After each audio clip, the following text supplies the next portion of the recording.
В этом году исполняется 10 лет нашему проекту «Белестире» и 5 лет, как мы проводим форумы сельских женщин на областном, республиканском уровне. Если в историческом измерении небольшой срок, но на самом деле для нас это очень хорошее время, это хорошие юбилейные, пусть небольшие, но юбилейные мероприятия. Я должна сказать, что к этим юбилейным мероприятиям мы пришли не с пустыми руками. Есть конкретные результаты. Первый большой результат – это то, что у нас две неправительственные организации, Общественный фонд «Социальная динамика» и Коалиция за зеленую экономику и развитие G-Global показали пример, как должно сегодня работать гражданское общество. Эти организации состоят из небольшого количества людей, но они работали все эти годы очень слаженно, без единой поддержки из бюджета государства,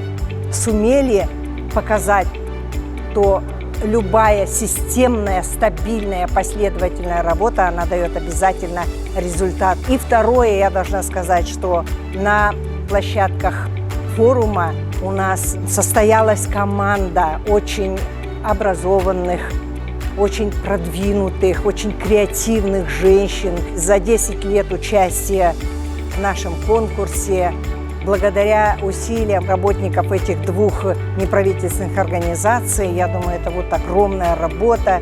Сегодня 5-й республиканский форум показал, насколько профессионально, насколько интеллектуально выросли наши женщины. Если на первых форумах они говорили о собственных каких-то проблемах, чуть ли не семейных, в личном подсобном хозяйстве, сегодня они уже ставят вопросы почти на государственном уровне. Хочу поблагодарить каждого работника этих двух наших неправительственных организаций.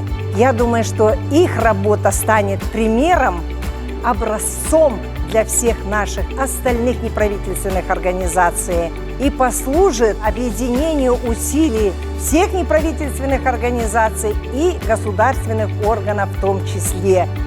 Я желаю каждому из вас удачи, успехов всегда, во всем и везде.